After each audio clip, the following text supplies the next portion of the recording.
नमस्कार, स्वागत है आपका। आज हम लोग का टॉपिक है कि एक बेस्ट टीचर में क्या क्या मेरिट होना चाहिए। कहा गया है कि टीचर किसी देश के भविष्य निर्माता होते हैं। बहुत रिस्पेक्टेड पोस्ट है, इसको मैंने रियलाइज़ किया है। डीएम कलेक्टर को भी मैंने आज जो बच्चे रिजल्ट आया आईएएस, जब उस लड़के से मैंने बात किया, इतना बात बताया कि लगा कि नहीं और अच्छा से पढ़ाना चाहिए। इसलिए लगा कि आज कुछ होना चाहिए, एक बेस्ट टीचर का क्या क्या मेरिट होना चाहिए। अंकुर मेरा शिष्य है जो कि अभी आईएएस बना है, और उससे जब बात किया तो बताया कि सर आप कहाँ कहाँ ओलंपियाड कैसे कैसे कराते थे, कहाँ कहाँ साइंस सेंटर ले जाते थे, बहुत मेहनत करते सर, आप जो भी हो आपका बहुत बड़ा योगदान है। तो एक टीचर का बहुत बड़ा योगदान होता है, चाहे डॉक्टर हो, इंजीनियर हो, आईएएस हो, आईपीएस हो, कोई भी हो, उसमें एक टीचर का एक बहुत बड़ा रोल होता है। और टीचर अगर रियल कराए तो लड़के ज़िंदगी भर उसको याद करते हैं, जीवन भर, वो बूढ़ा हो जाए। आपने बहुत ऐसा इतिहास देखा होगा, राष्ट्रपति के पोस्ट पर रहते हुए भी राष्ट्रपति हैं, और ऐसे टीचर जिसको पैर छू के राष्ट्रपति प्रणाम कर रहे हैं, देश का पहला व्यक्ति। तो टीचर ही एक ऐसा पोस्ट है जो कि सबसे बड़ा रिस्पेक्टेबल है। तो आज हमारे पैनल में बहुत सारे लोग बैठे हुए हैं, बहुत सारे रिस्पेक्टेड टीचर बैठे हुए हैं। मैं स्टार्ट करता हूँ सोनी सिंह से।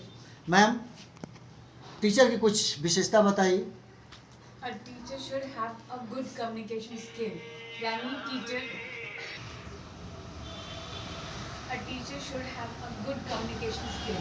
इसका मतलब है कि टीचर के पास कम्युनिकेशन स्किल बहुत अच्छा होना चाहिए, जिसकी वजह से वो स्टूडेंट के बीच में एक लर्निंग की क्रिएटिविटी और उसे सीखने की इच्छा पैदा करती है।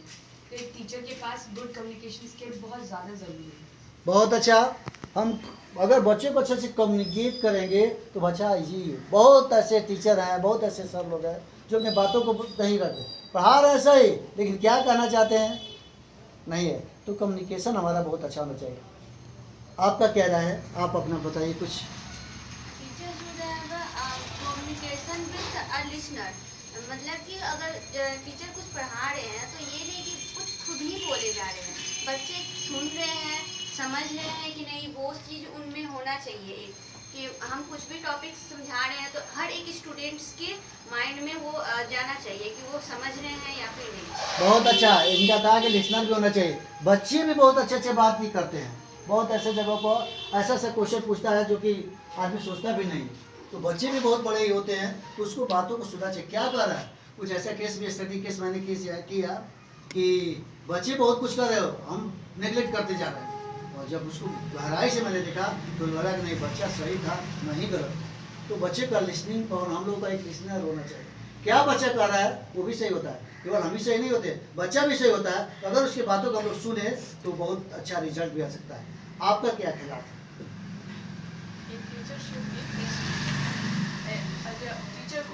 टीचर को अपने अंदर धैर्य रखना पड़ेगा, इसलिए क्योंकि कभी कभी ऐसा सिचुएशन क्रिएट हो जाता है क्लास में कि बच्चे से मतलब हम लोग का कंटेक्ट थोड़ा सा बिगड़ जाता है कभी कभी। इसलिए हम लोग को थोड़ा धैर्य रखना पड़ेगा और बच्चे को समझाना पड़ेगा। अगर कोई ऐसा सवाल करे कि जो आपको पसंद नहीं है, फिर भी उसको समझाना पड़ेगा कि आप समझिए किसी चीज़ को। और हम लोग को धैर्य रखना होगा कि कोई भी कैसा भी सिचुएशन है, हम लोग को उसको हैंडल करना है। बहुत अच्छा। इनके कहने का मतलब है कि पेशेंस के साथ क्लास में जाए तो पेशेंस के साथ रहे। पेशेंस बहुत बड़ा चीज़ होता है। कभी कभी ऐसा क्रिटिकल पोजीशन बच्चा कर देता है कि आदमी हो जाता है, कुछ हाथ उठा देता है, कुछ ऐसा हो जाता है, उससे अर्थ का अनर्थ हो जाता है। तो पेशेंस, कोई भी काम, कभी कभी बच्चा कुछ क्वेश्चन पूछता है, हम लोग पेशेंस खो जाते हैं, उसको भी कर देते हैं, डांट देते हैं, ये कर देते हैं। नहीं, उसकी बातों को सुनिए कि क्या है। तो पेशेंस हमारे अंदर होना चाहिए। अगर हमारे अंदर पेशेंस हो तो जाहिर है कि हम बहुत अच्छा टीचर बन सकते हैं। आपका क्या राय है। एक बेस्ट टीचर में सहानुभूति की भावना है। बच्चों के बेस्ट टीचर बच्चों के प्रति करुणा का भाव, दया का भाव और प्यार का भाव होना चाहिए। इतना ही नहीं, बच्चों के कष्टों को, एक बेस्ट टीचर बच्चों को कष्ट को समझने का कोशिश करता है और उसे दूर करने, निवारण करने का भी कोशिश करता है। बहुत अच्छा। सहानुभूति बहुत बड़ा चीज़ होता है। पैसा और दौलत से भी ज़्यादा सहानुभूति काम करता है। एक एग्जाम्पल मैं पढ़ रहा था कि एक लड़का था, डेली लेट हो जाता। टीचर बार बार डांटते थे, और एक दिन कहे कि बेटा तुम लेट क्यों होता। कहा कि सर मेरी माँ नहीं है, मेरे 4 भाई बहन हम लोग हैं, और मेरे को खाना बनाना पड़ता है, मेरे को बनाना नहीं आता है। कुछ दिन पहले मेरी माँ का मौत हो गया, पिताजी पहले गुजर गए और मैं सभी को संभालने में मैं लेट हो जाता हूँ, भावुक हो गया टीचर। तो सहानुभूति तो हमारे यहाँ, आपके यहाँ सभी स्कूलों में कुछ गरीब बच्चे, कुछ अमीर बच्चे, कुछ ऐसे बच्चे जो बहुत ज़्यादा प्रॉब्लम में हैं, तो उनके साथ भी हमारा क्या होना चाहिए, स्पेशल सिंपैथी होना चाहिए। सहानुभूति होंगे तो उसका हौसला बढ़ेगा बहुत। और वही अच्छा लड़का किया है जो बहुत, आज मैं दुनिया के सबसे अमीर कौन है, हैं? बफेट साहब हैं, ठीक है। माता अलग, दूसरे अलग, दोनों में ये हुआ और वो आज दुनिया के सबसे बड़े अमीर हुए। तो उसको सिंपैथी दिया जाए तो बहुत बड़ा अच्छा कर सकता है। आपका क्या ख्याल है? सर बेस्ट टीचर बच्चों के साथ हर एक तरह से व्यवहार के साथ कोलैबोरेशन चाहिए, उसको सहयोग चाहिए कि बच्चे तुम्हें आता है या नहीं आता है, खेल में हो, पढ़ाई में हो, हर एक चीज़ में। हर बच्चे कमज़ोर भी हैं, हर एक बच्चे कमज़ोर नहीं होते हैं, कुछ बच्चे तेज भी होते हैं। हम लोग क्या करते हैं, उसको इग्नोर कर देते हैं। नहीं, उससे हम पूछेंगे सर आप तुम क्यों नहीं पढ़ रहे हो, क्या कमी है तुम में, उसको प्यार से हम समझाएंगे और बोलेंगे नहीं तुम इस टाइप से पढ़ो तो समझ जाओगे। उसको सहयोग की ज़रूरत है, बहुत अच्छा, प्यार की ज़रूरत है, बहुत अच्छा सहयोग और प्यार की जरूरत है। सर्वपल्ली राधाकृष्णन वहाँ पर हैं, तो उनका फोटो आप लगा हुआ है। बेस्ट टीचर, फिलोसफी के बहुत बड़े विद्वान आदमी, बहुत जगह वाइस चांसलर रहे। इनका जब क्लास चलने लगता था तो जो लड़का अपसेट होता था पूरा क्लास खचाखच भर जाता। आप भी आपने देखे होंगे कि जिस दिन, अभी तो नहीं स्कूल है, स्कूल और कॉलेज में जब अच्छे KC सिन्हा, SC वर्मा का भी मैंने देखा हूँ, वर्मा साहब SC वर्मा जो कि IIT के प्रोफेसर हैं, उनके साथ मैं चाय पर बैठा था। कितने बड़े विद्वान हैं। कलाम साहब के साथ इंटरेक्शन में किया हूँ पटना में, जब कलाम साहब जब आए थे, क्या नॉलेज होता है। यहाँ के बिहार में जितने भी डिप्टी कलेक्टर, कमिश्नर, जितने भी मंत्री मिनिस्टर थे, उनके साथ संजोग से मेरे को भी टिकट मिला और कलाम साहब के साथ में बैठा। कितने बड़े विद्वान आदमी हैं।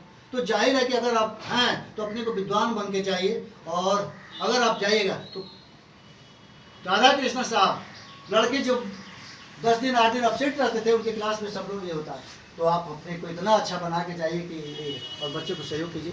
आपका क्या ख्याल है? क्लास में शिक्षक जाए तो वो क्लास को पूरी तरह से इतना अच्छी अच्छी बातें बतानी चाहिए कि क्लास सुने, इंगेज, क्लास को इंगेज करके रखना है, यानी खाली सिर्फ उसको बैठना नहीं है। और वो बाहरी बातें, कुछ ज्ञान की बातें जो होती हैं, बड़े बड़े लोग होते हैं, उनकी बातें बताकर बच्चे को है बताना चाहिए और समझाना चाहिए कि किताब बातें से लेके भी बाहर की भी चीज़ें जाननी चाहिए। कुछ क्वेश्चन से इंगेज रखने का मतलब है कि इंगेज रखा जाए बच्चे को। क्या किया जाए? इंगेज रखें। अगर हम इंगेज रखेंगे तो बच्चा लर्निंग कैपेसिटी होगा। हम लोग करते क्या है कि जैसे डायरी चेक करना है तो 20 मिनट डायरी चेकिंग में लगा दे रहे, कुछ नहीं, आपका डायरी चेकिंग हो रहा है, बीच में कुछ ऐसे काम दे दीजिए, बच्चा उसमें इंगेज रहे, कि तो बनाना चाह रहे हैं या कुछ ना कुछ करते रहे। अगर इंगेज रहेगा तो बच्चे का लर्निंग कैपेसिटी क्या होगा? बढ़ेगा। और आप केवल एक लड़के को फोकस करके उसी पर खाली करते रहेगा तो बाकी लड़के का क्या होगा? समय बर्बाद होगा और बाकी लड़के क्या होंगे? अच्छा कर भी नहीं पाएंगे। इसलिए ऐसा काम कीजिए कि सारे बच्चे इंगेज रहे। जब सारे बच्चे इंगेज रहेंगे तो सबूत का विकास होगा। अक्सर आप देखते हैं हर एक क्लास में 2-4 लड़के बहुत अच्छे होते हैं, बाकी सब कमजोर होते हैं। तो टीचर अगर अच्छा मिले, बेस्ट टीचर वो है जो क्या करे, क्लास के सबसे कमजोर बच्चे को पहले ध्यान में रखते हैं, वैसे करना। अगर हम इंगेज करेंगे तो जाहिर बच्चा सीखते सीखते बहुत अच्छा हो सकता है। आपका क्या ख्याल है मैडम? बेस्ट टीचर का है कि सर कि वो हमेशा सहनशीलता रहे, कोई भी कंप्लेंट आए तो उसको उजागर न करे और सहनशीलता के साथ काम लें। ऐसी स्थिति में सहनशील होना है, ठीक है। कंप्लेन को सुनना है, कंप्लेन को क्या करना है? सुनना है, उजागर करना है। जब हम किसी की बड़ाई करें तो समूह में करें, जब हम किसी की बड़ाई करें तो समूह में करें, और जब किसी का शिकायत करें तो पर्सनल हम करें। ये सबसे बड़ा गुण है। कभी कभी आप अगर समूह में किसी का शिकायत करेंगे तो विद्रोह होने की संभावना होती है। उस समय पूरा सिस्टम आपका खराब हो जाएगा। वो तो डूब रहा है, डूबते को तिनका सर, वो तो डूब ही रहा है। इसलिए आप किसी की बड़ाई करें तो पूरा जब मीटिंग में करें, उससे सारे लोग मोटिवेट हो, और जब किसी को सिखाना हो तो उसको ले जाइए, उसको मोटिवेट कीजिए। ये है। आपका क्या है? डिसिप्लिन सर, हम लोग जब खुद अपने आप में डिसिप्लिन में रहेंगे तभी हम अपने बच्चों को डिसिप्लिन सिखा सकते हैं। और अपने घर परिवार को सभी लोग को मतलब टाइम टेबल सही डिसिप्लिन से ला सकते हैं, सभी चीज़ कर सकते हैं। बहुत अच्छा, डिसिप्लिन का बहुत बड़ा जब खुद ही इम्पोर्टेंट। डिसिप्लिन में नहीं रहेंगे तो हमारे बच्चे भी वही फॉलो करेंगे और वही सीखेंगे। जब खुद देखेंगे कि हमारे मम्मी पापा, हमारे टीचर्स कितने डिसिप्लिन में है, कितने हर टाइम टेबल पर सही से चल रहे हैं, तो वो खुद ही एकदम डिसिप्लिन में हो जाएंगे सर। उन लोग को सिखाने की कोई ज़रूरत नहीं पड़ेगी, कोई मतलब उतना मेहनत नहीं पड़ेगा। वो लोग खुद ये व्यक्ति हो, परिवार हो, समाज हो, राज्य हो, देश हो, पूरा यूनिवर्स हो, सभी जगह डिसिप्लिन का, जहाँ डिसिप्लिन खत्म हुआ सारा सिस्टम क्या हो जाएगा।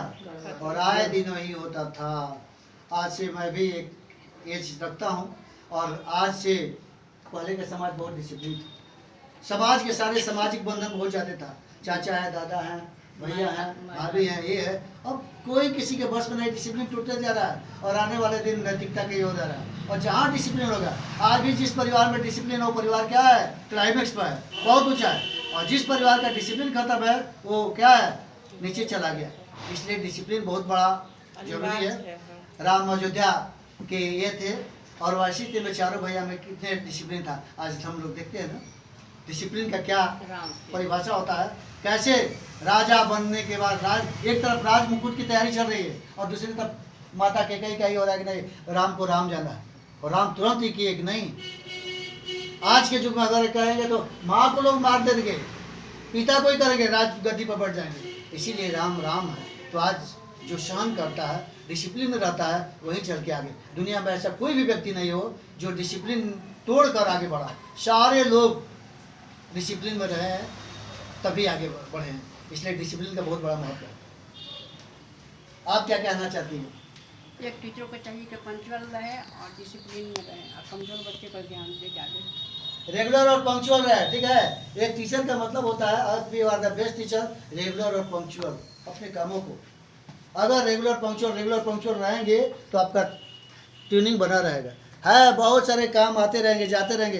एक तरफ आपके यहाँ आप अगर हैं 8 सेक्शन पढ़ाते हैं, 8 पर 40 400 लड़के का गाइड करते हैं, ठीक है। अगर रेगुलर रहेंगे तो आपको उतना का कंट्रोल बना रहेगा। इरेगुलर होने से क्या होता है, ट्यूनिंग क्या हो जाता है, गड़बड़ा जाता है। और अक्सर जगहों पर आज के अभी जो सिनेरियो चल रहा है, अप डाउन होते रह रहा है। इसलिए रेगुलरिटी और पंक्चुअलिटी का बहुत बड़ा महत्व है। आपका क्या राय है sir? Sir, teaching style of an ideal teacher should be effective. मतलब कि जिस तरीके से हम पढ़ाते हैं ये इफेक्टिव होना चाहिए, जो बच्चे पर कोई इम्पैक्ट डाले। मतलब कि जब हम पढ़ाते हैं तो बच्चों को ऐसा लगना चाहिए कि हमने एक्चुअली कुछ नॉलेज गेन किया है और इस नॉलेज पर एक्सपर्ट होने के लिए हमें वो वर्कशीट करने की ज़रूरत है जो टीचर ने दिया है, तभी वो उस वर्कशीट को करेंगे जो दिया जाता है। That means to create a sense of curiosity and strong need to know that skill. बहुत अच्छा। अपने यहाँ का वशिष्ठ नारायण सिंह का एग्जाम्पल सब लोग जानते हैं। वशिष्ठ नारायण सिंह पटना यूनिवर्सिटी में जब थे, एक टीचर पढ़ा रहे थे तो सर पढ़ाते पढ़ाते फंस गए।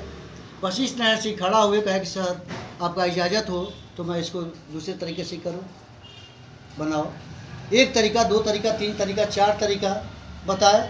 इसके बाद प्रोफेसर दौड़े दौड़े प्रिंसिपल के पास गए, सर हमारे स्कूल में बहुत टैलेंटेड है, तो जो भी हम पढ़ाए इफेक्टिव हो। जब हम पढ़ाने जाए तो एक बेटा लड़का समझा, so far clear, no doubt sir, no doubt, so far clear. अगर मानिए आप पढ़ा दिए, लड़का इतना खुश हो गया कि मत पूछिए। तो आप जो भी पढ़ाए इफेक्टिव पढ़ाए, आपका पढ़ाया हुआ लड़के के माइंड में आ जाए, उसके साथ एक्शन के साथ पढ़ाना होगा। कहाँ जोर देना है, कहाँ कम करना है, कहाँ अप डाउन उतार चढ़ाव है, कहाँ किस बात पर कोई हार्ड वर्ड है जहाँ आप अभी अपने लाइफ में फंसे हुए, ठीक है, वहाँ पर बताना था। मैं भी पढ़ता था तो इसमें जैसे अभी हम लोग पढ़ते थे, मैं भी अपने लाइफ का मैं बता रहा हूँ कि विधान परिषद सदस्यों का चुनाव कैसे होता है। मैं IAS BA तक नहीं जाना, जब UPSC IAS की तैयारी कर रहा था तब मैंने जाना कि विधान परिषद सदस्यों का चुनाव कैसे होता है। तो आज भी मैं जब पढ़ाने जाता हूँ तो सुनो विधान परिषद सदस्यों का चुनाव कैसे होता है, ऐसे ऐसे ऐसे ऐसे आज लड़का तुरंत सीख लेता है। तो ऐसी स्थिति में हम लोग खुद जानते हैं कहाँ हार्ड है, कहाँ ये है, कहाँ लड़का फंसता है, वहाँ पर टीचर को तुरंत फोकस करना है। यहाँ पर प्रॉब्लम है, जैसे रोड पर जाते हैं, यहाँ पर U टर्न है, डायरेक्शन दिया जाता है ना, नहीं तो गाड़ी कहाँ पलटी मार देगा। तो ज़िंदगी में लड़के जब अगर कमज़ोर हो, जहाँ भारी सवाल हो, वहाँ पर हमको डायरेक्शन देना होगा कि नहीं यहाँ पर हार्ड है, यहाँ कमज़ोर है, इसको ऐसे पढ़ो, ऐसे करने का तरीका है। तो बच्चा सीख जाएगा और लगेगा कि नहीं सर बड़ा हमारे साथ है। और एक है गए केवल पढ़ा दिए, टाइम पास हुआ, चलिए हमारा कोर्स खत्म, कभी लड़का आपका रिस्पेक्ट नहीं करेगा और आपसे इन्वाइट रहेगा। इसलिए I request to all teacher, गए क्लियर, किसी को डाउट हो तो 5 मिनट का काम दीजिए उसको, सेशन डाउट क्लासेस, कोई डाउट है, अच्छा ये है, चलो हम बता रहे हैं, टोटल आपसे सेटिस्फाइड होगा। ये तरीका है बेस्ट टीचर का, इसी तरह से हम लोग बेस्ट। सर आपका क्या राय है? The best teacher should have deep knowledge, यानी जो सब्जेक्ट पढ़ा रहे हैं उसमें डीपली नॉलेज होना चाहिए। ऐसा नहीं कि नॉलेज कम है, बता रहे हैं, पढ़ा रहे हैं और कहीं फंस गए। उससे क्या होता है कि बच्चों के नज़र में, स्टूडेंट के नज़र में आपसे पढ़ेगा नहीं बच्चा सब। इसलिए हमेशा जो है, अगर आप में कमी है तो आप अपने घर पर या कहीं भी डीपली अध्ययन करते रहिए, रिवाइज करते रहिए, ताकि बच्चों के सामने आप कभी डिमोरलाइज नहीं हो। क्योंकि अगल गगरी छलकत जाए। अगर आप पूरा कंप्लीट डीपली नॉलेज नहीं है तो आप हर समय प्रॉब्लम आएगा और आप बेस्ट टीचर नहीं बन पाइएगा स्टूडेंट के नज़र में। इसलिए हमेशा जो है अपने सब्जेक्ट में, जो सब्जेक्ट आप पढ़ाने के लिए हैं, पढ़ा रहे हैं,